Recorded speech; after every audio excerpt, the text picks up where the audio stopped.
पाटील, गॅझेटनुसार 310 प्रमाणपत्र मिळालेत, याबद्दल आपलं काय मत आहे?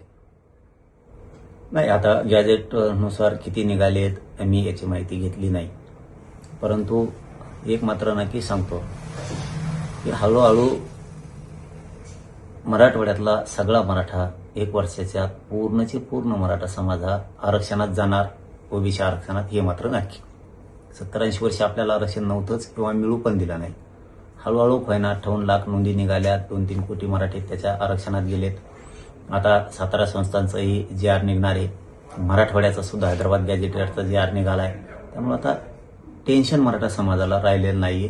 इथंच नसल्यावर पोऱ्यात कुठे येईन अशी परिस्थिती आहे. परंतु हे सुद्धा 300 काही प्रमाणपत्र वाटप झालेत, हे कुठेतरी जरांगीच्या दबावापोटी आणि जरांगीच्या दादागिरीपोटी प्रशासनातील अधिकाऱ्यांना पैसे देऊन आणि खरं तर हे भ्रष्टाचार करून काढलेले कुणबी प्रमाणपत्र आहेत. हे सुद्धा म्हणजे माझ्या मते 300 सुद्धा नाही, 30 सुद्धा कुणबी प्रमाणपत्र मराठवाड्यात निघू शकत नाहीत. मराठवाड्यात कोणीही कुणबी नाही, परंतु फक्त दादागिरी आणि सत्तेच्या आणि पैशाच्या जोरावर हे कुणबी प्रमाणपत्र काढलेले, बाकी काहीही नाही.